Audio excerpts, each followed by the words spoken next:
Good morning, and welcome to the Good morning, and welcome to the Universalist Church, in which love is the spirit. We are glad you're here, whether you're here in the sanctuary today or anywhere in the world on our live stream. I'm Mike Zanta, one of the co-moderators on our board of trustees. If you are a visitor, we hope you'll sign one of our guest books at either entrance to the sanctuary or visit our webpage, westhartforduu.org, to learn more. There you can use the contact page to get onto our electronic mailing list, which is the best way for us to stay connected. We look forward to helping you become part of the Universalist Church. It's a busy Sunday here at Fern Street. There are 4 events taking place after service today. If any of these are of interest, but please attend. We've got at 11:15, there's a new member orientation in the program center, which is directly behind the sanctuary. And then at 11:30, there's a budget Q&A in the boardroom on the 3rd floor, a capital campaign meeting in the multi-purpose room down in the basement, and an advocacy talk with Representative Jillian Gilchrist in Fisk Hall. So a lot of things to choose from today. Hope you'll be able to stick around and attend. After service, we'll have fellowship through Zoom in Fisk Hall. Through Zoom and in Fisk Hall. If you need help finding your way to Fisk Hall for our fellowship hour, any member of the church will be happy to guide you. Just look for someone wearing Universalist Church name tag or a black shirt. You can find the link for Zoom fellowship in your weekly news or a Breeze calendar. If you aren't getting the weekly news, please do sign up for it on our website. And now, I invite you to take a moment to make your mobile phone silent, turn off your email, and put away your keyboards and settle in for worship.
It's not often I think of handbells as rousing, but the end of that was just a great pickup for the morning. Thank you. If you have a home chalice, please light it as we light ours here in the sanctuary.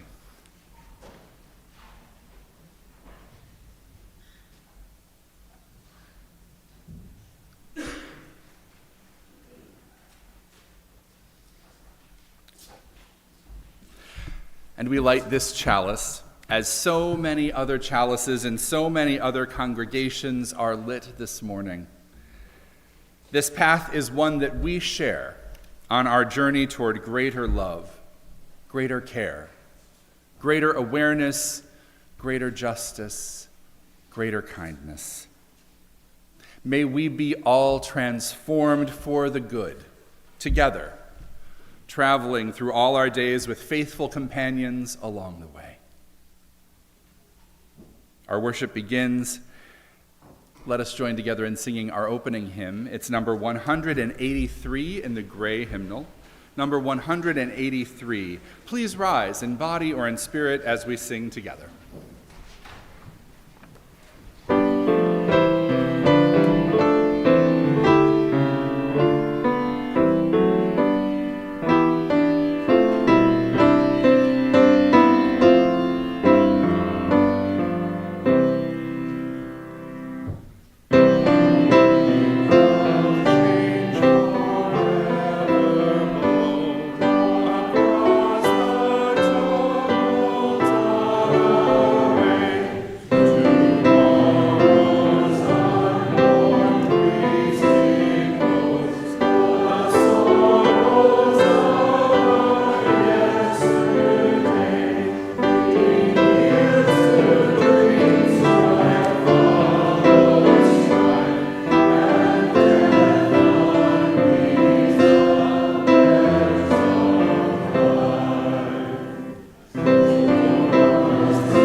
Please join me in speaking the words of our affirmation, our covenant. It's printed in the order of service and in the description online.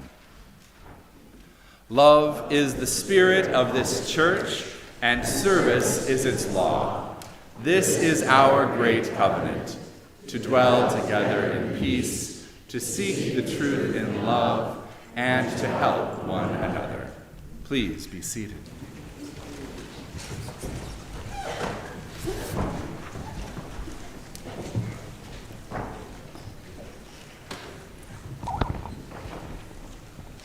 At this time, I would like to invite all of our children and anyone feeling young at heart to come join me up on the steps for our story. Come on. Maybe the only one up here. Hello. You can sit anywhere you want.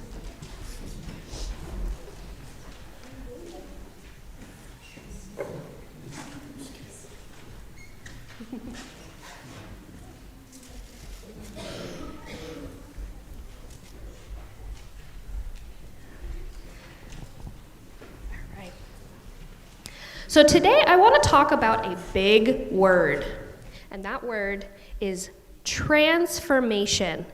Who's heard that word before? Raise your hand. Have you heard the word transformation? That's a big one. Does anyone know what it means? What does it mean?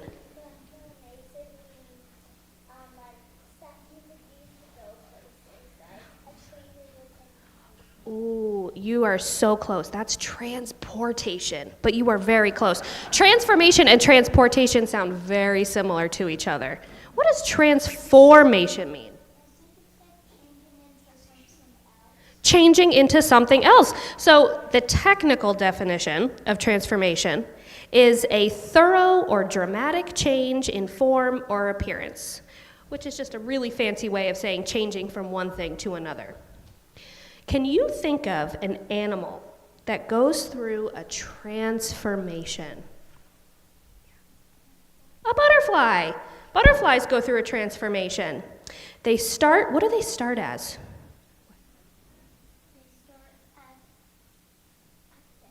What does a butterfly start as? A caterpillar. And it turns into a butterfly.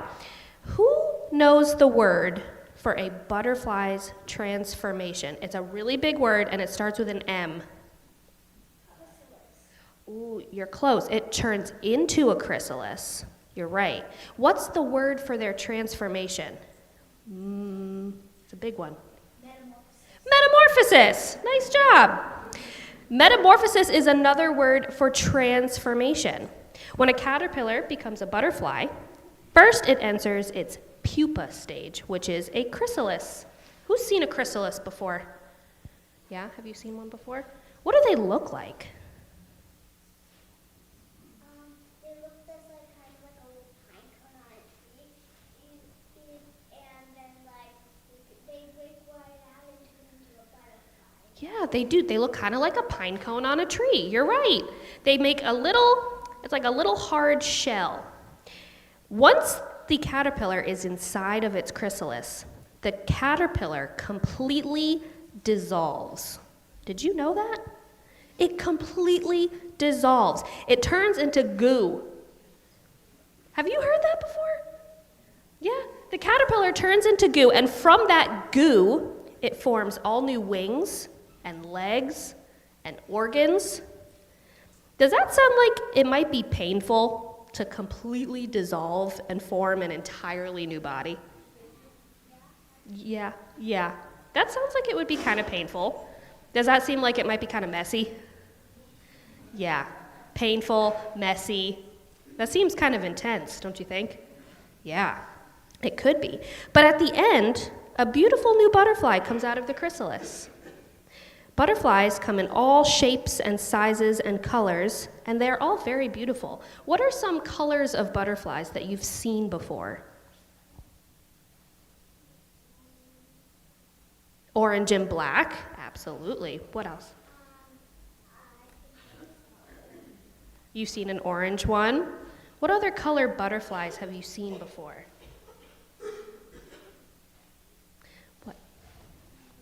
Black and blue, those are pretty ones. What else? Yeah, there's lots of different colors of butterflies. And they have to go through a very intense, maybe painful, transformation to become a beautiful butterfly. Sometimes transformations can feel scary or big. Have you ever been through a transformation before that felt scary? Yeah? What's a transformation that you've been through?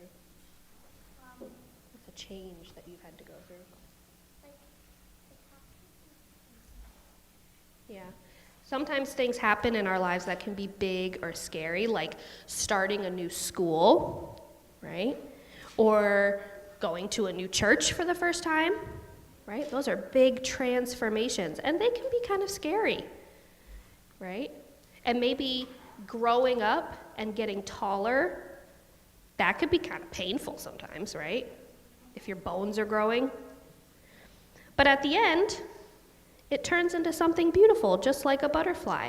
So even though transformation sometimes can seem scary or painful or big, just remember the butterfly, and there's always going to be something beautiful at the end. Right? Now at this time, we're going to sing our children out to their classes. It is hymn number 414.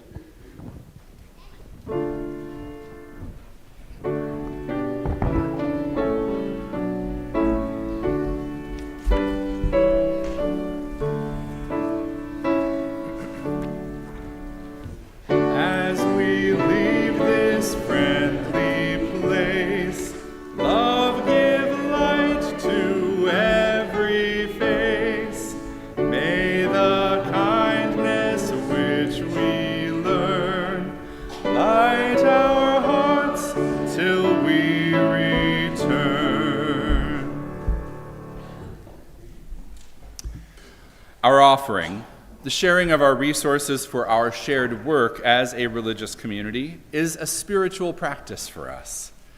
We offer our time and talent and treasure to this community, to one another, and therefore we help serve our members and our friends and the wider world of which we are a part.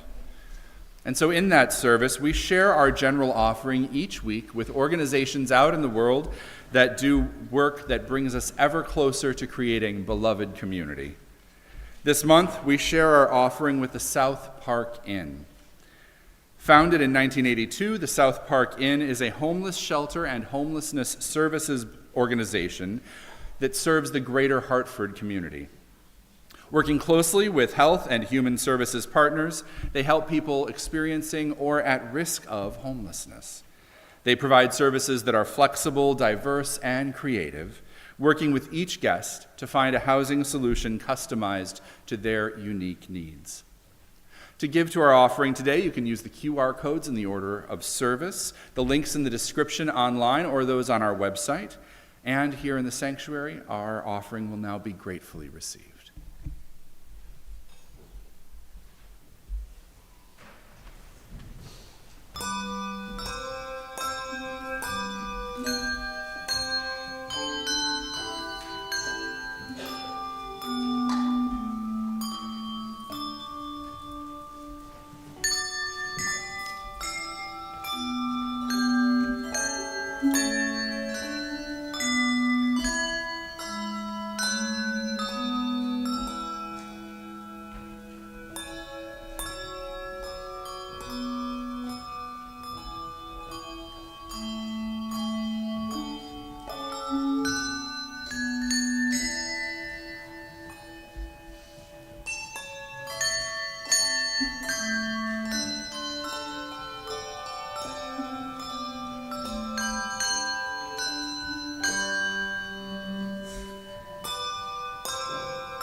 May these gifts, so generously given, sustain the life of this community, the work that we do together, and make a difference in the wider world of which we are a part. Thank you. Thank you. Our congregational reading this morning is number 655 in the back of the gray hymnal, number 655. Change alone is unchanging. Please rise in body or in spirit as we speak this today. I'll read the words in Roman type, and you may respond with the words in italics.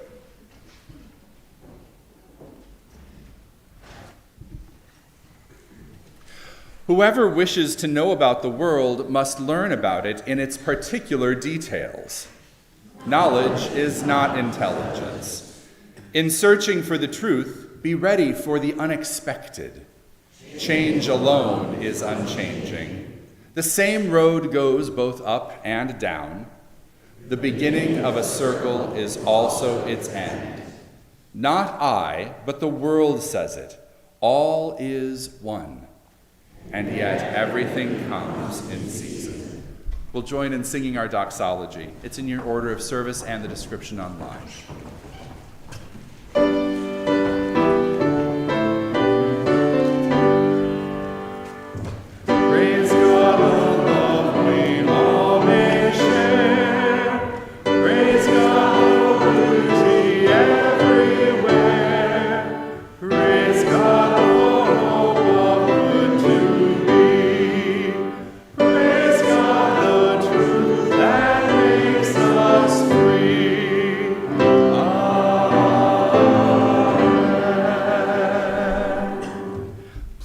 Seated.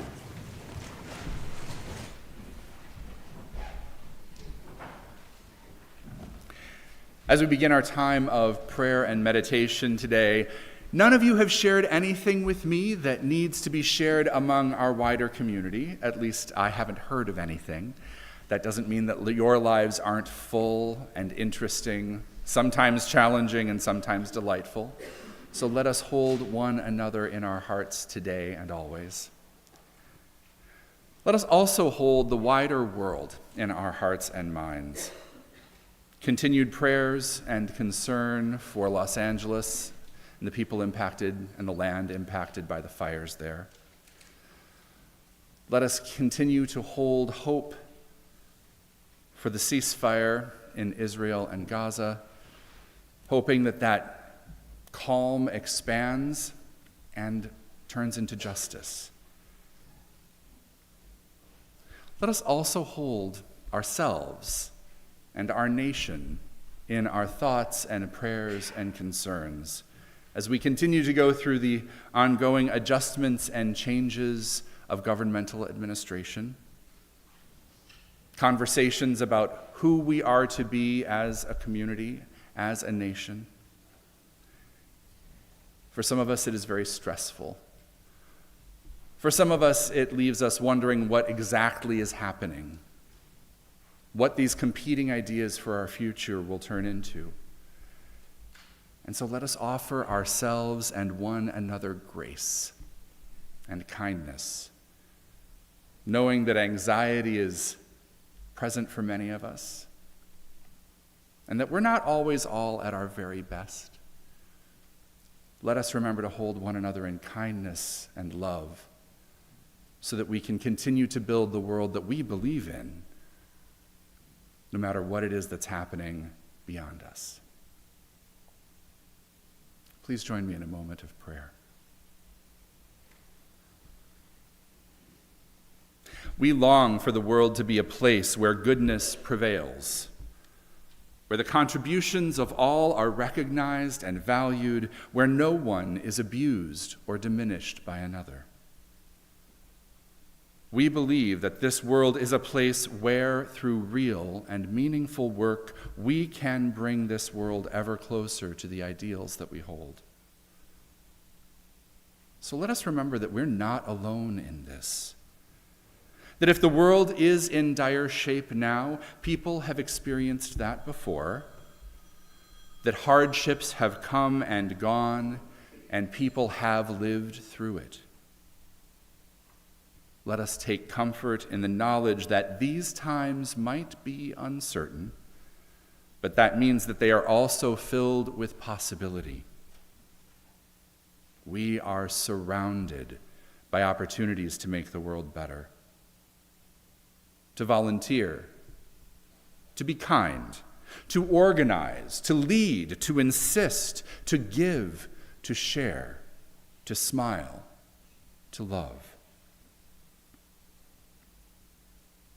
Let our striving be to create a better world than the one we have now, to offer to one another and to those who come next more love, more hope, more help than we have found offered to ourselves. Let us take a moment in stillness for the prayers of our own hearts.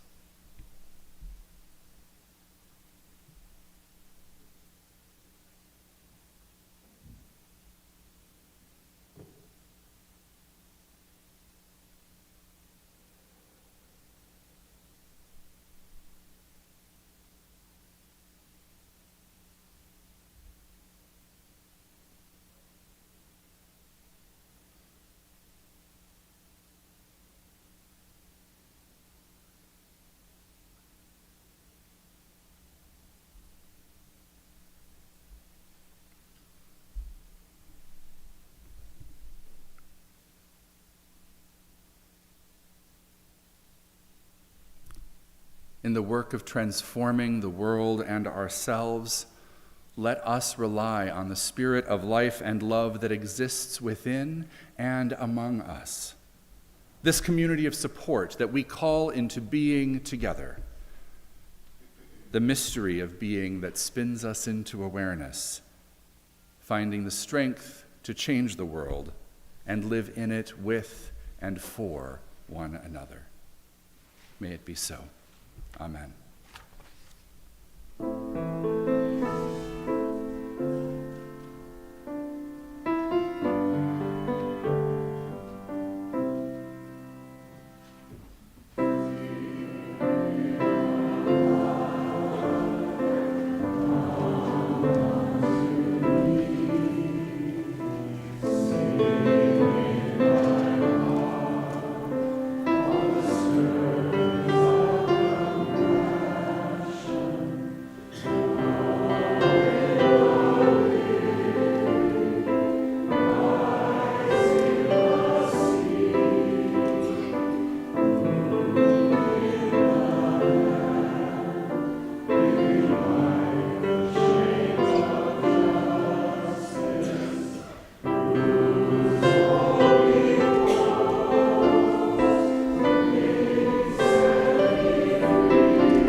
Our first reading is adapted from Transformation, a reflection of UU shared values by the Reverend Dr. Sherry Prudhomme. We adapt to the changing world. Revelation is not sealed. That is to say, our religion can and will change by the discovery or unveiling of new truths and new ways of understanding all existence and the sacred. Our theological heritage proclaims an abiding openness to change. From our early roots in Universalist and Unitarian Christianity to a religious pluralism that embraces traditions and practices emerging from the organic, multi-religious nature of Unitarian Universalists today, Unitarian Universalism has evolved in a way that mirrors the openness of our tradition as a whole to change. Universalists and Unitarians also understand every person to be able to change belief, capacity, or ethical orientation.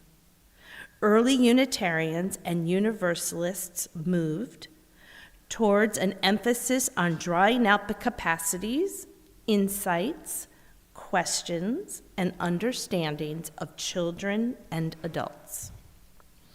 In a spiral-like fashion that is never perfect and never finished, we pay attention and learn from experience, reflect on it religiously, supported by engagement in religious community, respond and act in the world, and repeat the cycle. Our religious communities, at their best, are places where we grow our capacities to be with experience in all its complexity and paradox, to listen deeply to one another, to allow ourselves to be seen and held in love, and to respond creatively and collectively. Transformation characterizes Unitarian Universalist religious life as we grow spiritually and ethically throughout our lives. Our second reading is adapted from Change in Everyday Tao by Deng Ming Dao. The ancients observed that all life changed. Grain grew from seeds to tall, full plants. Deer were born in the spring and gradually learned to walk on their own. Human beings grew old and died, and yet the generations succeeded one another. Observing the continual alteration of birth and death, the ancients therefore said Tao had no fixed points. Its only constant is change. When something reaches its extreme, it changes to its opposite. Just after a rice plant reaches a sweet fullness, it begins to yellow, wither, and die. Just as the deer comes to full vitality, it soon becomes old and passes from the earth. And when people reach the apex of their knowledge and strength, they inevitably begin to decline.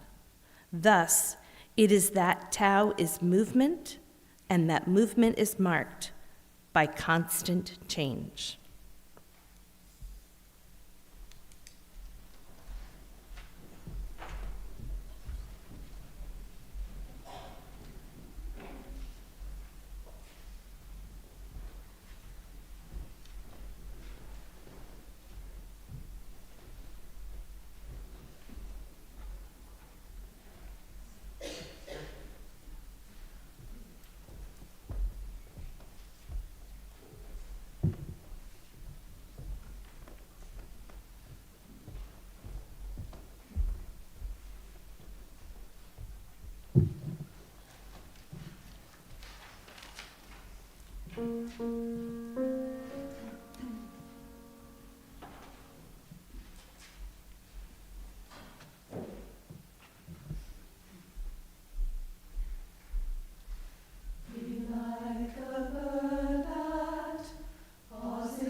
Feels them give way beneath the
Such music today. I am so grateful. Transformation is messy, weird, scary, uncomfortable, exciting, powerful, beautiful, necessary. Perhaps you have other words in your minds for what transformation is. I hope so. I hope you've experienced enough transformation in your own lives to have a sense of what it is and what it means. If you don't sense that that word has much connection to you, perhaps I can give you some things that might help you recall what transformation is in your own lives. Words like puberty, or menopause, or andropause, or experiences like moving into your own home, or coming out of the closet, or changing jobs, or retirement, or joining a new religious community. For many, perhaps most of us, transformation is something that is at its most personal when our identities change. When something that is intrinsic to us becomes something different, or at least we recognize it that way and start showing up in the world with that difference for everyone else to see too. These moments when we understand ourselves in new ways, take on new roles or ways of being. From within the tradition of Taoism, meaning the spiritual, religious, and philosophical framework that originated in ancient China, it centers on being in alignment with the way, the movement of the cosmos. From within that tradition, Deng Ming Dao writes, "The ancients observed that all life changed. Grain grew from seeds to tall, full plants. Deer were born in the spring and gradually learned to walk on their own. Human beings grew old, died, and yet generations succeeded one another. Observing the continual alteration of birth and death, the ancients therefore said Tao had no fixed points. Its only constant is change." So yes, transformation is change. And yet the word somehow means more than that. It implies something more profound than something's just a little bit different now than it was before. Here's an example from our own congregation. You might have noticed if you were here last week that there are red mugs sitting out by all the coffee supplies. They're there because we'd like to invite our visitors to use those mugs to alert everyone else to the fact that we need to connect with you. That's a change in our practice. That's something new that we're trying. But if no one uses those mugs, or if none of us notice and talk to the people who are using those mugs, that's not transformation. It might be change, but it hasn't impacted us and who we are. If, however, some visitors decide to use those red mugs, and even more importantly, the rest of us use that as a moment, a cue to say hello, welcome, please tell me about yourself, I'm glad you're here. If that's what happens, that is an opportunity for transformation, both for the visitor and the member, but our congregation as a whole, because it will change how we think about interacting with one another. It transforms us in our capacity for hospitality. So this is an opportunity to practice transformation through the rest of this church year, today and every Sunday going forward. If you're new, use a red mug. And if you've been here a while, look out for those red mugs as a signal to say hello. We want this to not just be change, but an opportunity for transformation. Transformation goes deeper, broader, higher than simple change. Whether we're using that word to talk about caterpillars and butterflies, or social and theological movements, or our own lives and identities, the word transformation carries the weight of life and death, existence and oblivion, adapting to meet the moment or being caught in the past. Deng Mingdao writes, "When something reaches its extreme, it changes to its opposite. Just after a rice plant meets its sweet fullness, it begins to yellow, wither, and die. As the deer comes to full vitality, it soon becomes old and passes from the earth.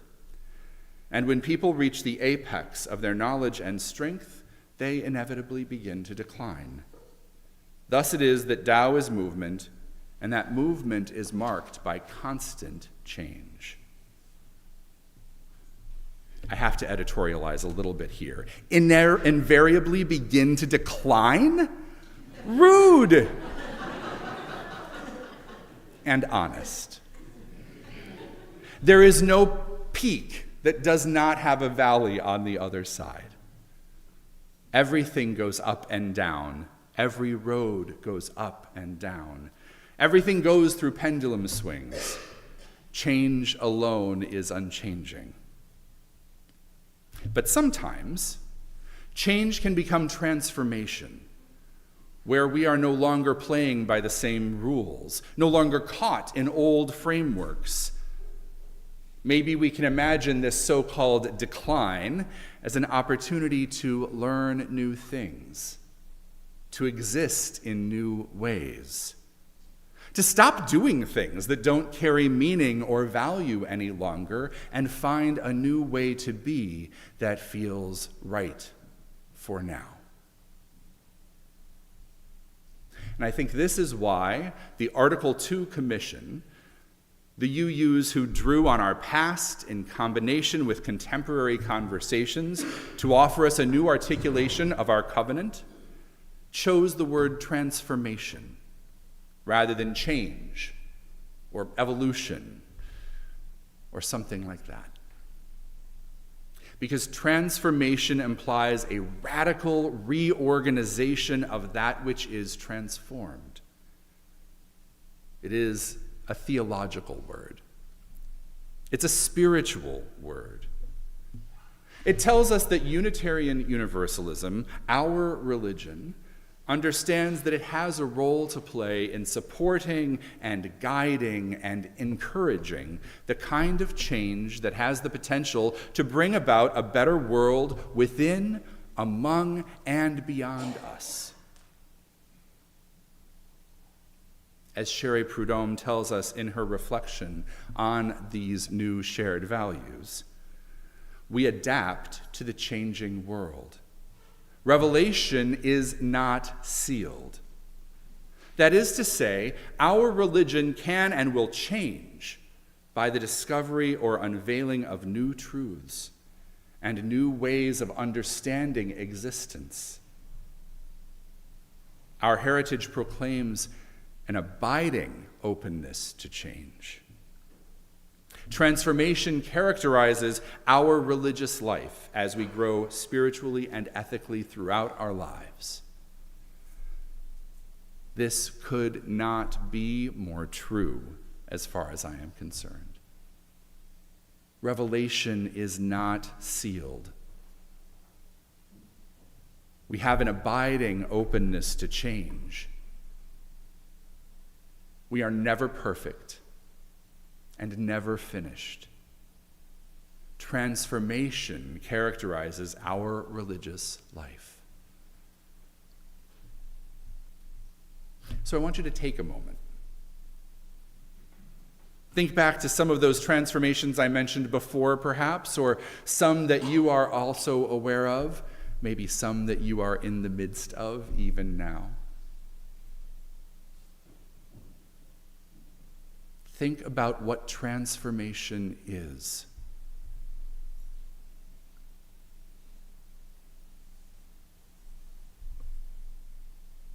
Transformation is messy.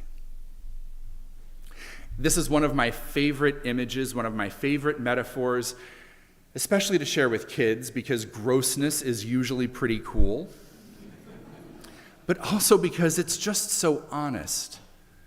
When a caterpillar is in its cocoon, its chrysalis, it dissolves into goo, as Hannah said, into a kind of soup where there are nutrients and chemicals and all of these things, and they reorganize around these tiny little things called imaginal discs. These imaginal discs I think of as the imagination of the critter that is becoming a butterfly. It is something that holds the possibility of what it can become. And in the midst of all of that messiness, there is something inside saying, we have a place to go. There is possibility ahead. We can become something beautiful, something different. Transformation is weird. I mean, see above, right? Caterpillars into butterflies, goo. The whole process is strange. It's also strange for us. We might not dissolve into goo, but when our bodies change, or when our identities change, when our jobs change, when our roles change, when our places change, it's weird. We have to learn how to be in new ways. We have to come to understand and find ourselves in new ways. And even if we might have some sort of template that we think we can follow, what we feel inside in those moments of transformation, it's often weird. Transformation is scary. Maybe not always in every way, but not knowing what something is going to become on the other side can leave us apprehensive, uncertain, anxious. Transformation is uncomfortable. Even if it's not painful, right? Like, I remember having growing pains as a teenager when my bones were lengthening, and I changed a lot from being a small person to a 6'3" person. That change was not comfortable. Sometimes it hurt. Sometimes it meant that I didn't know how to be in the world. I didn't know how to use my body anymore. I was a gymnast, and then I nearly broke my back going over a vault because I didn't know how to work with my body, and I had to realize that I could no longer be a gymnast. I changed, and it was uncomfortable and occasionally painful. But transformation is also exciting. What's next? What's possible? Where could we go from here? Who could we become? What could we do? How could the world be even more amazing than it already is? I understand that sometimes that can be that anxiety-producing sort of thing, but for me that is also incredibly exciting. Planning, thinking, wondering, imagining, brainstorming. Transformation is powerful. It is a radical reorganization of that which is into something else. It's not just change. It's not just using a different mug. It is figuring out how to be even more open and engaged than we were before. Transformation is powerful because we become something fundamentally different, radically reorganized. We don't even use the same questions or words or existences as before. Transformation can take us out of a framework that no longer serves us and put us into one that makes all the difference in the world. Transformation is beautiful. I mean, butterflies, right? But there are other things that are beautiful too. Becoming more fully yourself. Inhabiting a world, a family, a congregation, a community, a role that helps you make the world a better place, that fulfills something inside of you, that helps you bring forth the best of who and what you are. And transformation is necessary. That which lives changes. That which thrives transforms.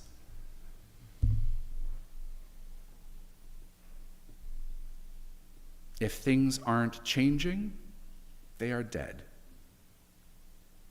If things are not growing, learning, they might as well be rocks or chairs. But for life, for thriving, for getting the most out of each and every day that we have alive together here, transformation is necessary. Becoming is an opportunity, and it's only available to us for a while.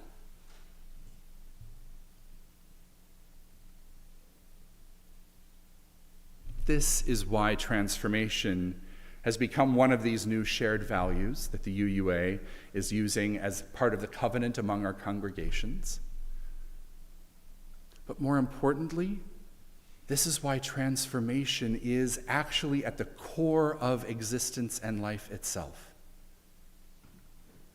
And I hope that whatever transformations you have been through so far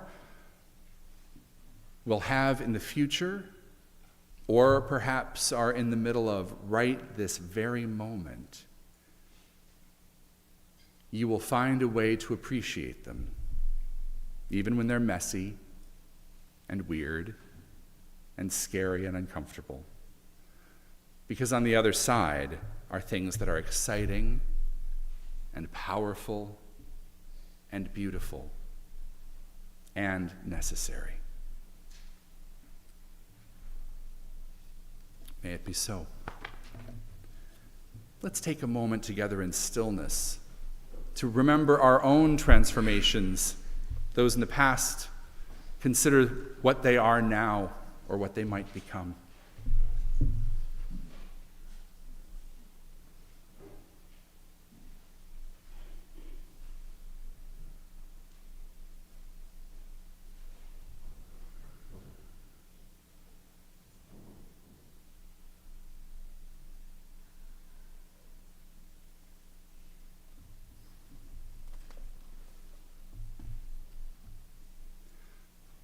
Our closing hymn is number 1017 in the teal hymnal, number 1017. It's called Building a New Way. Please rise in body or in spirit as we sing together.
Some of you moving, you're welcome to clap if you want. We are working to be free. We are working to be free in envy and jealousy. We are working to be free.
Let's speak together our unison benediction. It's printed in your order of service and in the description online.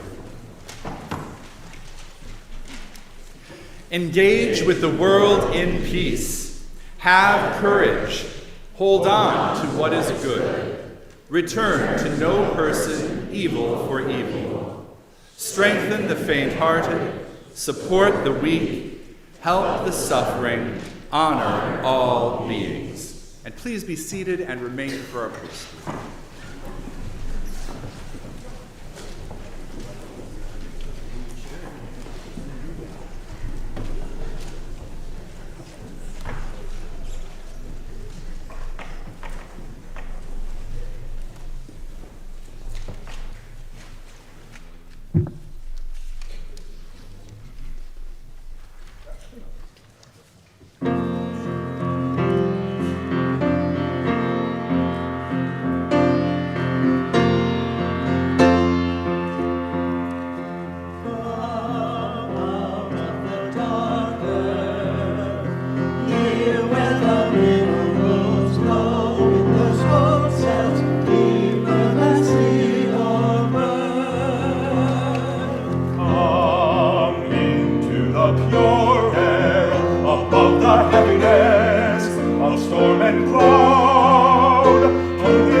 Primeval